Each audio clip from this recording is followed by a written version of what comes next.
Hello guys, কেমন আছেন সবাই? আশা করি অনেক ভালো আছেন। চলে আসলাম আরেকটা ভিডিও নিয়ে। সকালে ঘুম থেকে উঠে ব্রাশ করে নাস্তা করে চলে গেলাম রান্নাঘরে যাওয়ার পর ভাত বসিয়ে দিয়েছিলাম। ভাতের সাথে সাথে ডিমও সেদ্ধ করতে দিয়ে দিয়েছিলাম। আজকে ডিম আর ডালের বড়া দিয়ে একটা তরকারি রান্না করব। ডালগুলো বেটে নিয়ে চলে আসলাম। এখন এই ডালগুলো ভালো করে মেখে রেখে দিব, আধা ঘন্টা রেস্টে রেখে দিব। আদা রসুন পেঁয়াজ বাটাও রেডি করে রেখে দিয়েছি। এদিকে ভাতটা হয়ে এসেছে, নামিয়ে নিব। তারপর কড়াইতে তেল দিয়ে তেলটা গরম হতে দিয়ে দিব। তেলটা গরম হয়ে আসলে এক এক ডালের বড়াগুলো তেলে ছেড়ে দিব। এভাবে ডালের বড়াগুলো তেলে দিয়ে এপাশ হয়ে আসলে আর এক পাশে ভালো করে উল্টে লাল লাল করে ভেজে তুলে নিব।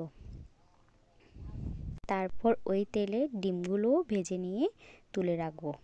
তারপর কড়াইতে তেল দিয়ে আগে থেকে বেটে রাখা মশলাগুলো তেলে দিয়ে দিব। ভালো করে নেড়েচেড়ে কষিয়ে নেওয়ার পর সামান্য জল অ্যাড করে দিব। তারপর শুকনো উপকরণগুলো দিয়ে দিব। হলুদের গুঁড়ো, মশলার গুঁড়ো আর লঙ্কা গুঁড়ো। এগুলো ভালো করে দিয়ে পরিমাণ মতো লবণ অ্যাড করে দিব।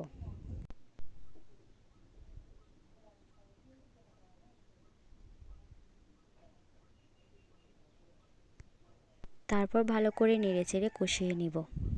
ভালো করে নেড়েচেড়ে কষাতে থাকবো যতক্ষণ না তেল ছেড়ে আসতেছে। ভালো করে নেড়েচেড়ে কষিয়ে নেওয়ার পর সামান্য জল দিয়ে দিব। জল দিয়ে আর একটু ভালো করে নেড়েচেড়ে কষিয়ে নেব। তারপর পরিমাণ মতো পানি অ্যাড করে দিব। পানিটা ফুটে আসা পর্যন্ত ওয়েট করব। পানিটা ফুটে আসলে তারপর বড়াগুলো দিয়ে দিব, সাথে ডিমগুলো দিয়ে দিব একই সাথে। এগুলো সব দেওয়ার পর জলটা আরও ভালো করে ফুটে আসা পর্যন্ত অপেক্ষা করব।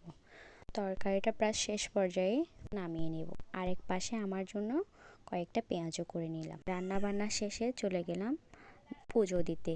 পুজোর কাজটা শেষে এসে খাওয়া দাওয়া করতে বসে গেলাম। ভিডিওটা ভালো লেগে থাকলে লাইক কমেন্ট শেয়ার দিয়ে পাশে থাকবেন। ধন্যবাদ সবাই।